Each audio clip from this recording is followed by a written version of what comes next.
Hello, everyone, and welcome to our virtual celebration for this Sunday, May 23rd. As our practitioner, we have Terry Cornelius in the house. Our music is Lee Coulter and Gregory Page. Settle in, relax, enjoy this celebration.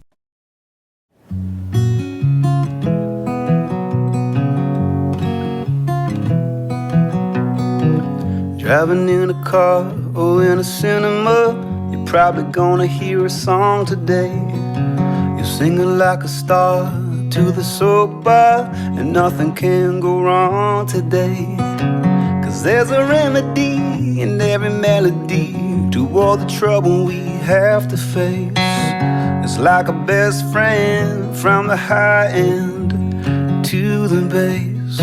So let the music play to liven up another day. Don't wanna hear what the world's gotta say. Let the music play my sorry worries away, away, away, away, away. Everywhere you go, you take a stereo. You never know when you'll need it there. 'Cause it reminds you of the times you didn't really need to care. But now we're living in the rhythm, and this prison's hard to break. You got the music so you can use it to escape. Just let the music play to liven up another day. Don't wanna hear what the world's gotta say. Let the music play my sorry worries away, away, away, away, away. Well, I'm gonna spend the rest of my life moving to the beat. Come on, nothing in the world can hold me down or keep me in my seat. Come on, I'm gonna spend the rest of my life moving to the beat. Come on, nothing in the world can hold me down or keep me in my seat. I like my rock and roll and my new soul, a sweet symphony for me. A little country jazz or something funky as anything just sets me free. I listen to those clever musos, 'cause no one ever knows like they do. And when I'm home alone, I try to make a song, 'cause I wanna know it too. I let the music play to liven up another day. Don't wanna hear what the world's gotta say. Let the music play my sorry worries away, away, away, away. I let the music play. I let the music play. I let the music play my sorry worries away, away, away, away, away, away, away, away, fade away, away, away, away, fade away.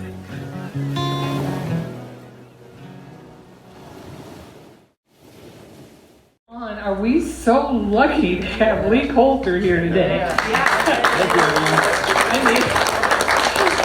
I am so moved. I'm going to try not to cry because I see so many friends out there who have shown up today. And I can't tell you how great it is to see Bill and Kurt and Deanna and looking out. This is our home. This is where we belong. This is where we need to be. So sorry about that. I'm just so moved that we have this center. And we've been family and friends for years. So to get you back, can't wait to get Mark back making coffee when he finishes all the yard work. We're going to go into prayer. Close your eyes and be here now. Let your feet ground to the floor, knowing that we're all together. It's a we. It's not a me or an I. It's we. And I am so grateful that we are here today. And I let gratitude guide me, knowing that we are here for a divine reason. We're divinely inspired to be here with Reverend Guy and all that is good. We know it's the divine intervention of God who will guide us through these times with love, generosity, and forgiveness. All is good. We know that to be true, and so it is. So it is. In order to reprogram the subconscious mind, you need to relax the body, release the tension, let the emotions go. Get to a state of openness and receptivity. You are always in charge. You are always safe. Let's begin by taking a moment to settle your body into a comfortable position. You may close your eyes or keep them slightly open with a soft focus, looking downward with your feet in front of you. Allow your spine to lift and your shoulders to soften.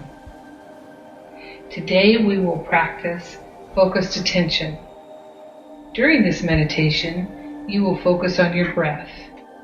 Think of a metaphor of resting a snow globe or a jar of muddy water onto a table. As we let it settle, it naturally becomes more calm and clear. The mind is similar. As we focus attention on the breath, the mind and body begin to relax, settle, and become more clear and feel more free. Taking a full breath in and a long, slow breath out. Observe your breathing. Notice how your breath flows in and out. Make an effort to change your breathing in any way. Simply notice how your body breathes. Notice the rise and fall of your chest as the air passes in and out. Bring attention to a slow inhale and a long, slow exhale. When your attention wanders, as it will, focus again on your breathing. Notice if any thoughts arise, but don't hold on to them. Simply let the thoughts pass and bring your attention back to your breath. Notice the stages of a complete breath. From the in-breath to the subtle pause, the exhale, and the pause before taking another breath. See the slight breaks between each breath. Feel the air entering through your nose. See it in your mind's eye, flowing through the nose, and then down to your lungs. Feel the lungs expand as they fill with air and relax again through the exhale.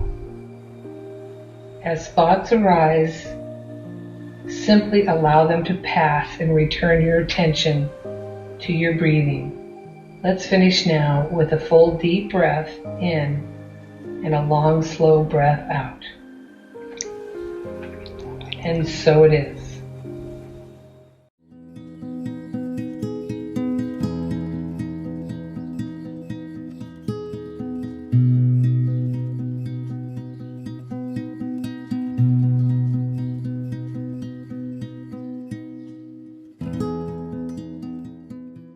I want to direct our attention at the beginning of this talk to a town in Spain called Arevalo.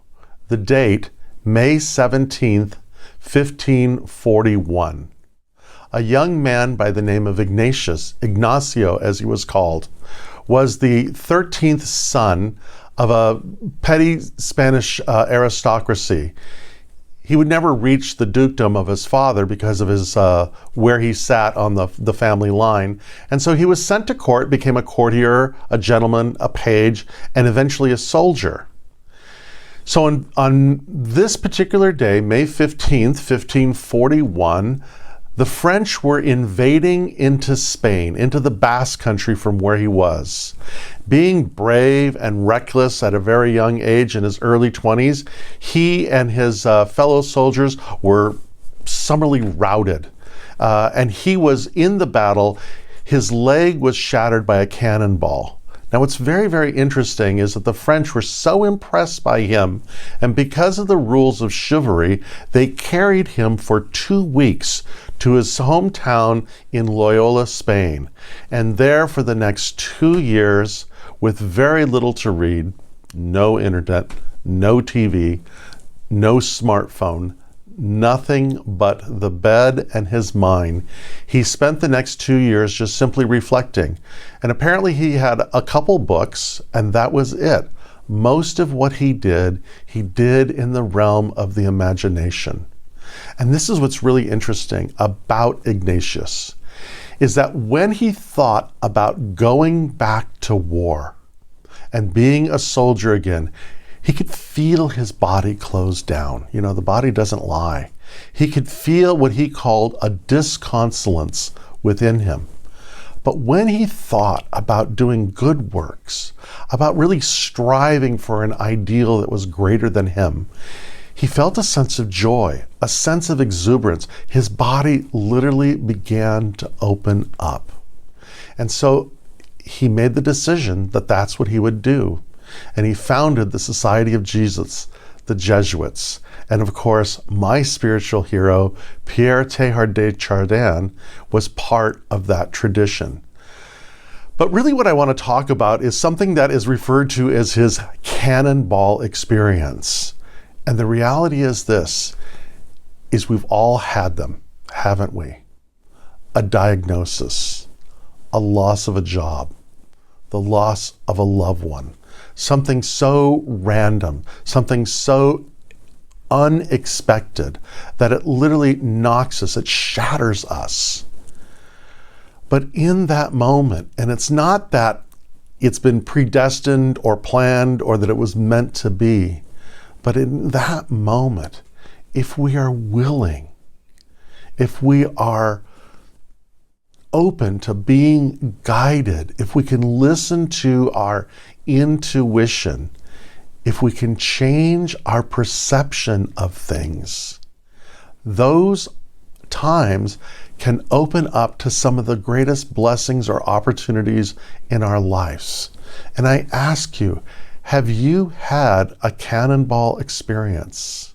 Something that shattered you, blew you away, totally unexpected, and didn't know what would happen. And yet, at the end of the day, it became an opportunity for something marvelous and amazing and wonderful to open into your life. So again, I ask you, what is your cannonball experience? And if you're sitting with somebody, take a moment, pause this, not too long, and talk about that. Share that with the person that you're with and see what comes of that. Now, there's something really interesting that begins to happen in those experiences. And I want to talk about the neuroscience behind that. In our brain, right above what's called the hippocampus, there is something known as the reticular activating system. And what this is it's a filter for all the information that is coming to us. In a fascinating article titled How Your Brain's Reticular Activating System, the RAS, Determines Your Success, author Ashke Gupta explains how our reticular activating system acts like a filter for the billions of pieces of information that are being flung at our senses daily. He writes, it helps to think of the reticular activating system, the RAS, as a gatekeeper for your brain. Its job is to sort through the massive amounts of information delivered to you by your sensory organs.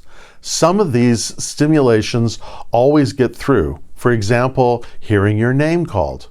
However, there is information that your brain can do without, and the reticular activating system makes the decision to dismiss it. Basically, the reticular activating system lets in information that you are already focused on.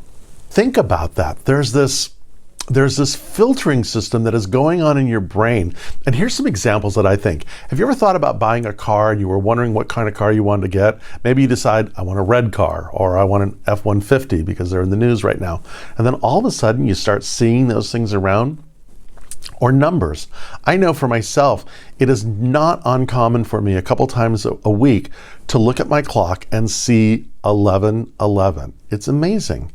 And it's not so much that something out there is sending information to us, but rather because this is what we're focused on, or this is where our brain pays attention to things, it filters out all those other things. Because I'm seeing countless cars, as you're seeing countless cars, and I'm looking at my clock or my watch often, or my phone for that matter, often. So it's not like these are just like amazing events, but what's showing is that there's a filtration system that goes on that only lets through the information that we're already paying attention to.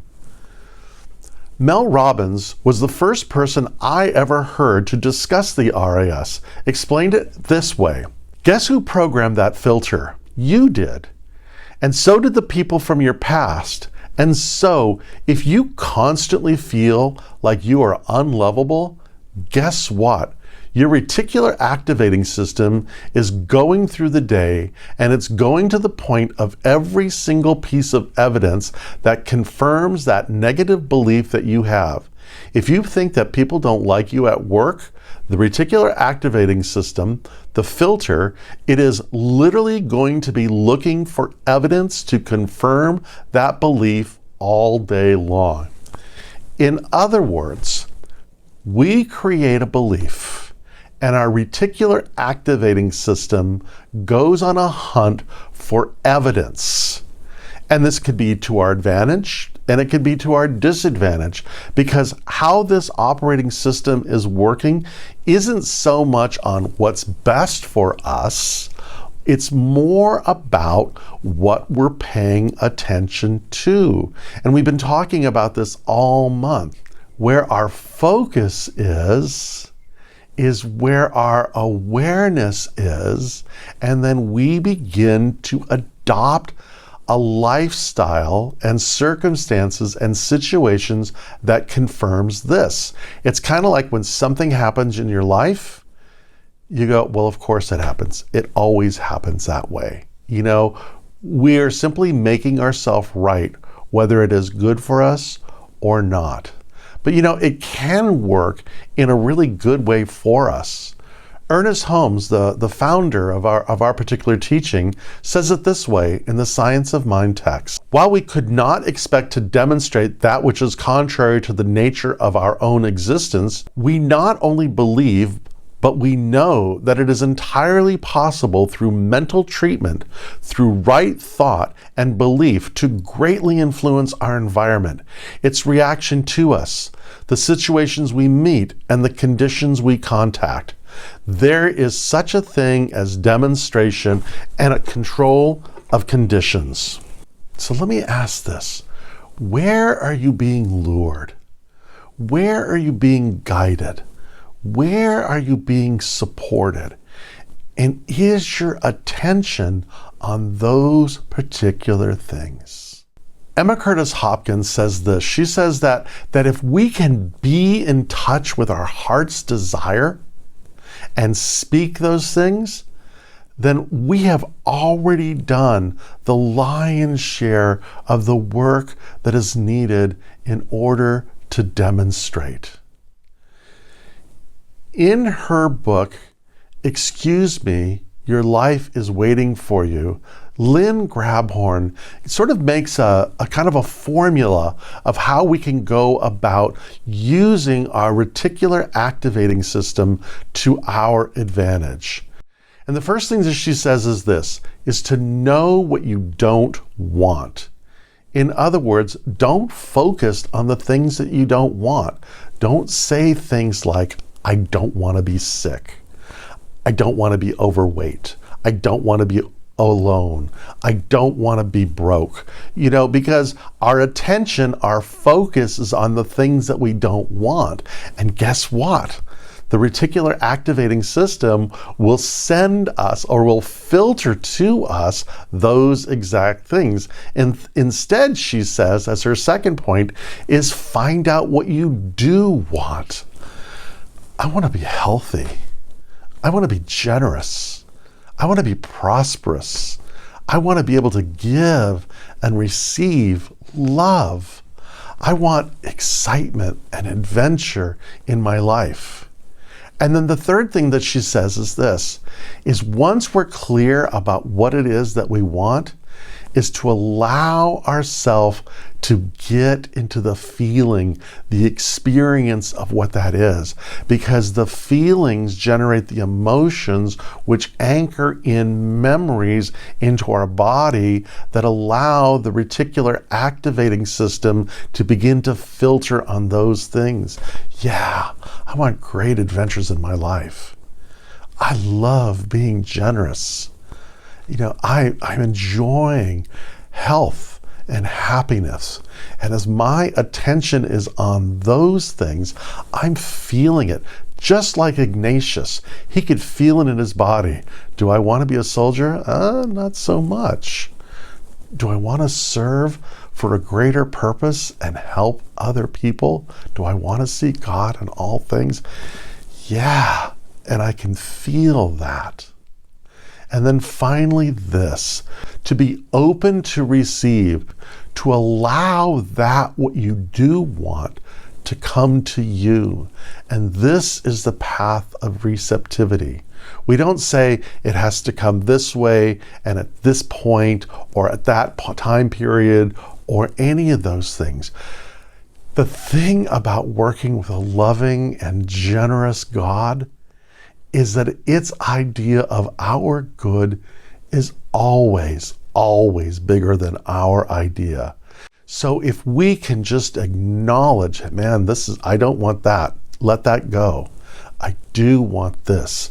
And when I focus on this, as Emma Curtis Hopkins say, to know that heart desire, to feel that heart desire, to speak that heart desire, so that really creates a vibration for that to happen, and then allow that to come into our life, to be open to receiving it in ways that will amaze us, fill us with wonder and awe, and inspire us. And so, my friends, the path of receptivity is that, being clear of what you don't want, being clear of what you do want, speaking it, feeling it, getting the experience of it, and allowing it to happen. And so you, my dear friends, to those whom you love and those whom you receive love from, I wish you many, many, many blessings.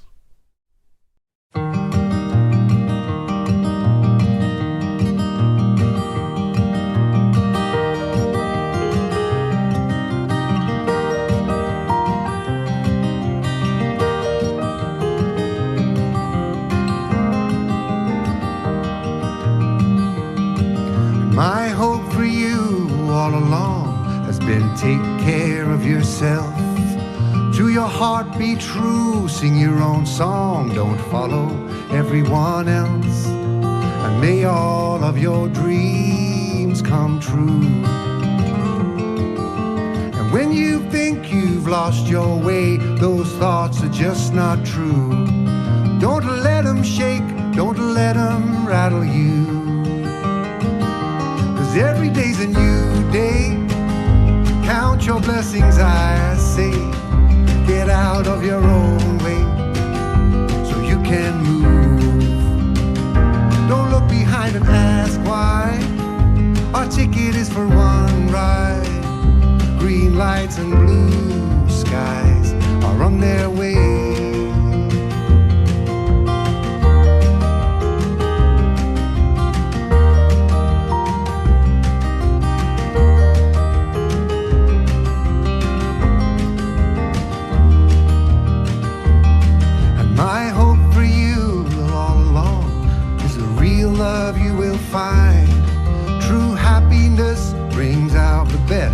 Other, you both shine.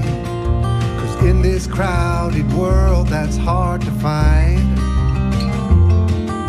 And when you think you're moving slow and everyone flies by, well, it ain't true, don't let it fool your mind.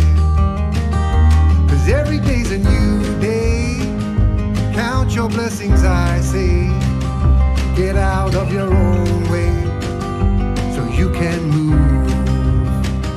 Don't look behind and ask why. Our ticket is for one ride. Green lights and blue skies are on their way. When you break down, make it a breakthrough and do exactly what you're afraid to do.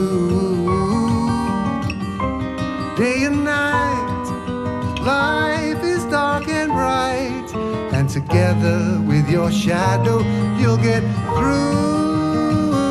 Every day's a new day. Count your blessings, I say. Get out of your own way so you can move. Don't look behind and ask why. Our ticket is for one ride. Green lights and blue skies are on their way. Yeah, they're on their way.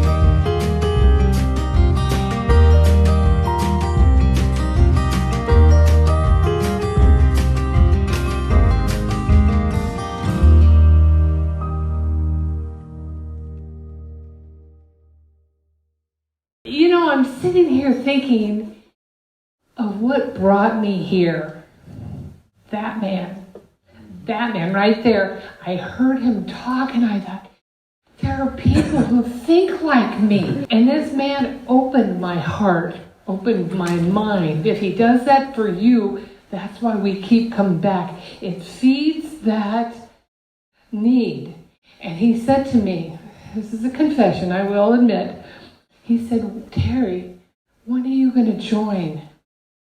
I looked at him and I thought, well, I don't know, probably never. And he said, why? And I said, well, I don't want to tithe, and I love my Sunday morning show. It occurred to me I could tape that Sunday morning show and watch it Sunday afternoon. But I thought about the tithing, and I looked around and see what we get when we tithe. So learning to be kinder, greater, more loving, more expressive. That's why I tithe. It's not huge, but it's regular. They can count on me that I'm going to get the check in there. So please know that we have this building, we have this singer, we have Michelle who runs this show. No offense, Guy. But we have Guy. Take a look that we could be in the rain today or come inside, because this is our place. And on top of all that, looking at your faces, and I know most of you, the ones I don't know, I will know shortly. So do know that you belong here.